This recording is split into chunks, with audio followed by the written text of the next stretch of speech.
É que hoje existe uma ausência, né? A Paulo vai falar, se não me engano, em 2 Coríntios 3, que nós somos cartas vivas. E a respeito de que o que é ser cartas vivas, né? Que antes era escrita, né? Até pouco tempo agora a gente teve uma reunião de homens e a gente falava exatamente sobre isso, né? O que era escrito antigamente em madeira, em pedra, Deus escreveu no nosso coração. E o irmão Ismael, ele pegou e trouxe algo, né, do profeta Ezequiel, se não me engano, que ele diz assim, que Deus ele tiraria um coração de pedra e colocaria um coração de carne. Então, imagina só, tipo, e aí, trazendo, né, o que Paulo está dizendo, que agora nós somos cartas que não somos mais escritos em pedras nem em madeiras. Mas no nosso coração. Nosso coração. Então, tipo, entender que, cara, e foi escrito com sangue, né? A gente fala muito sobre um Jesus, a igreja ela enche quando a gente fala muito do amor de Jesus, e realmente ele pode transformar a tua vida, ele pode te curar, ele pode fazer todas as coisas que adjetivos que a gente colocar nessa mesa, e ele pode fazer. E ele pode, porque ele criou tudo, mas tem uma coisa que ele não pode fazer por nós, é o arrependimento. E não existe céu com cura, não existe céu com profecia, mas existe céu com arrependimento, né? Cara, e é isso que ele busca num coração, né? Porque quando a gente se arrepende, né? Que nem o pastor Elisandro falou pra ti, né? Tu te arrependeu? Cara, se tu te arrependeu, então, né? Bora pra frente, vamos orar sobre isso, vamos vigiar sobre isso. Porque tudo tem um caminho, né? O que te levou pra ir? Ah, cara, eu tava sozinho. Pô, mas eu tava sozinho porque... Sabe? Sim, foi interligando, né? Gatilhos. O inimigo, né? Não deixa. Não, o inimigo ele é sujo, mas ele é inteligente. Claro, também. E ele é paciencioso. Ele vai largando. O inimigo tem paciência. A gente fala muito sobre a questão de a paciência do cristão. Eu quero um emprego, aí eu oro hoje, quero que o emprego aconteça amanhã. Não é assim com todo mundo. Acontece. Pode acontecer. Mas não é assim. Eu quero uma cura, eu quero que as coisas aconteçam. O inimigo não. Ele tem paciência. Eu tô vivendo algo com Deus, eu tô estudando sobre uma pessoa, Enoque, que de fato eu quero entender o que esse homem entendeu em Deus, porque na época não tinha céu. Não tinha. Não existia uma promessa de um eterno, que ia ter uma casa, que lá não teria mais choro. Não. Aí a Bíblia vai falar uma frasezinha, curtinha sobre o homem. 365 anos ele andou com Deus e Deus o tomou para si. E já vai pro próximo versículo. E já é outra pessoa. Cara, o que esse homem viu, velho? Porque hoje a gente tem uma promessa, né? Sim. Cara, hoje eu vivo um Cristo que eu tenho certeza que ele carregou uma cruz que era minha. A gente vive um Cristo que ele precisa colocar Morreu a nossa morte, né? Aqui o apóstolo Paulo vai dizer. Nossa morte, cara. Eu fui crucificado com Cristo. Entender que, sabe, até se quiser colocar na tela pra nós, ô Alisson, por favor. Gálatas 2:20 para você abrir na sua casa aí também. Tá? Cara, essa palavra aqui ela é linda, velho. Ela é linda porque a gente vai entender o quê? Que se nós hoje, né, se estou crucificado em Cristo, assim já não sou eu quem vive, mas Cristo vive em mim. Isso precisa ser uma verdade enraizada no nosso coração, né? Porque Ezequiel vai falar que ele tiraria o coração de pedra e colocaria. E olha, interessante, quem tá escrevendo essa carta? O cara... Eu tava pensando nisso, olha só, quem escreveu a carta da Galácia foi Paulo. E ele começa no capítulo 1 falando, eu sou aquele Paulo que perseguia o crente, que era contra o crente, que pegava, maltratava, matava o crente, foi aquele mesmo Paulo que Estevão morreu nos meus pés, mas eu fui transformado pelo Evangelho de Cristo. Porque não é mais eu que vivo. Mas, cara... Ele chega até a falar assim, vocês estão pregando outro evangelho, não aceita esse outro evangelho. O evangelho é um só, é o evangelho que mudou a minha vida e que vai mudar a tua vida. E é uma verdade, né, cara? É muito verdade. Deus se Pode preocupa deixar na tela. muito. Eu creio que Deus se preocupa muito com o nosso jeito de agir, o nosso jeito de ser. Quando a minha esposa pregou agora sábado, e eu preguei esses dias também de Marcos 2, dos amigos levando o paralítico. Interessante que Jesus perdoou os pecados do paralítico antes de curar a cura, antes de fazer o milagre que ele precisava. E ali eu entendo que Deus ele se preocupa muito mais com a nossa alma, com o nosso coração, com o nosso jeito, aquilo que tem dentro de nós, com aquilo, porque muitos vão ser curados a alma, vão ser perdoados o pecado, mas não vão receber a cura. aquele homem foi feliz, porque ele foi curado da alma. E Deus deu a bênção ainda de ser curado fisicamente também. E outra, mandou para casa. Também traz uma analogia do ministério de Cristo à nossa vida. A família. Curar a nossa alma, perdoar nossos pecados. Jesus veio para perdoar nossos pecados, morreu para perdoar nossos pecados. Nos curar, nos transforma a nossa vida, né? Eu era paralítico na fé. Nós era paralítico na fé, nós estávamos parados. Exatamente. Ele nos perdoou nossos pecados, nos fez caminhar e deu uma direção. Agora vocês caminham rumo à casa de vocês, que é a nova Canaã, que é o céu, que é o lugar que é o maior presente que Deus vai nos dar, é o céu. Amém. E não tem outro lugar. E a gente, às vezes, a gente fala, né? A gente falou aqui sobre o período da solidão, e é um período, ele existe hoje? Não existe, cara.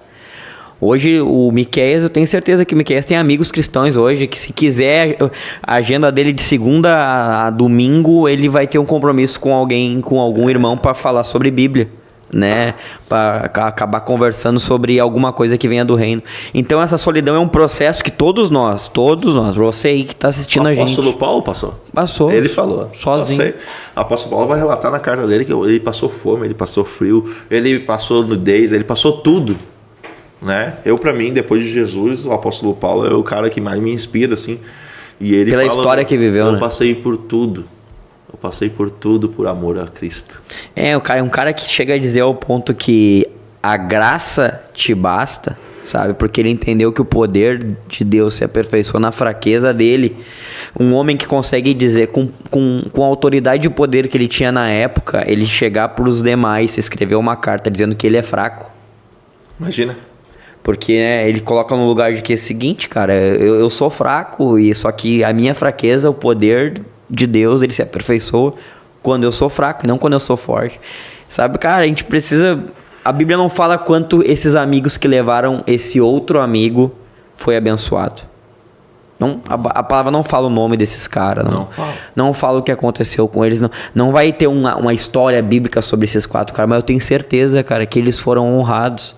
E não porque pelo fato deles fizeram. Porque se a gente for pegar da época, era pecado ficar andando com um paralítico, cara. Era vergonhoso. Era vergonhoso. Eles carregavam uma capa, né? Dizendo que ele era pecador. Então, imagina se eles chegaram perto dessa pessoa e eles ouviram falar que tinha um Jesus que curava.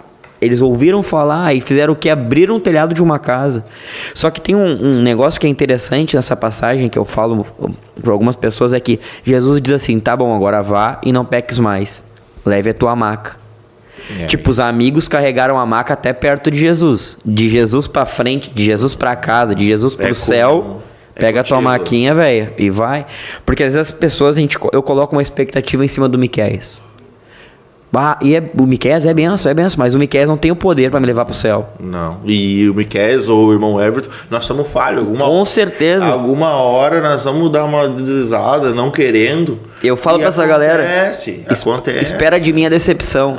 Mais cedo ou mais tarde eu vou te decepcionar. Olha que interessante, aqui nós vemos que levaram até Jesus. Aqui, se nós olhar em Marcos 5, vai dizer que Jesus atravessou o mar pro outro lado para ir no cemitério para ir por causa de uma alma. Então, para quem está escutando e não conhece esse Jesus que nós estamos falando, eu te convido a talvez fazer uma oração tão simples. Senhor, eu quero conhecer esse Jesus. Esse Amém. Jesus que alcançou a vida do Everton, esse Jesus que alcançou a vida do Miqueias, esse Jesus que alcançou a vida desse paralítico, esse Jesus que foi no cemitério, onde ninguém queria chegar, ninguém podia lá, não tinha força, irmão.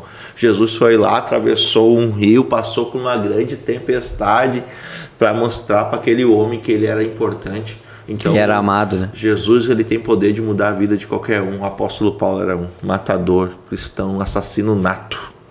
Tava indo matar quando teve um encontro. Tava indo matar na estrada de Damasco.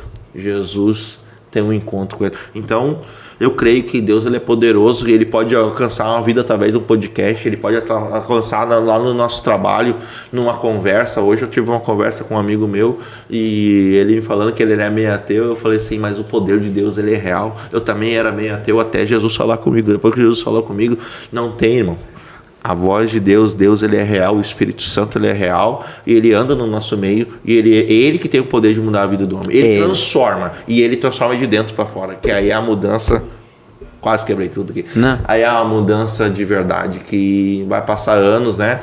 Eu hoje Faz 13 anos que eu sou da fé. Nunca me desviei. Tive o deslize daí, um aqui, outro ali, deslize de maturidade na fé, mas eu nunca larguei o evangelho de Deus. É que nunca. O nosso amigo em comum, o Darwin. O Darwin, uma vez ele disse um negócio, né, dentro de um contexto, depois ele vai me vaiar, mas amém. Não, ele não é de vaiar.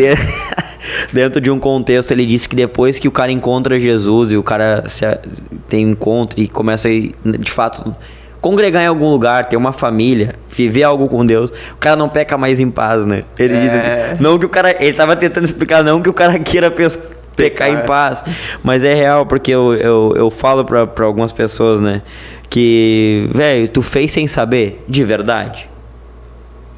Perguntei isso pra um rapaz há pouco tempo atrás aí, a respeito de uma situação de família, ele veio trocar uma ideia comigo e eu disse, tá bom, me conta a mentira que tu tá acreditando. Daí ele falou, ele disse, foi assim, simplesmente tu foi fazer alguma coisa e a pessoa tava lá te esperando, naquela... Já pronto. Não foi. Não, claro que não, meu. Antes teve mensagens, antes teve troca de olhar. Antes teve aqui, primeiro teve no nosso pensamento. Aí ele, né? Meu pai, cara, não é, velho, sabe? A gente precisa entender que fugir da aparência do mal é exatamente essa. Quando o mal se apresenta, foge da aparência dele. Porque vai dar zica. E a gente faz sabendo. Não é sobre, cara, o pai da gente, qualquer um, pode ser a religião que for, ele vai ensinar que mentir é errado. Por mais que ele minta. Mas ele vai dizer pra ti que mentir é errado. Talvez vai ficar de castigo por ter mentido, mesmo vendo teu pai mentir, tua mãe mentir. Ele vai te ensinar que não é, que é mentir, que não pode roubar mesmo roubando.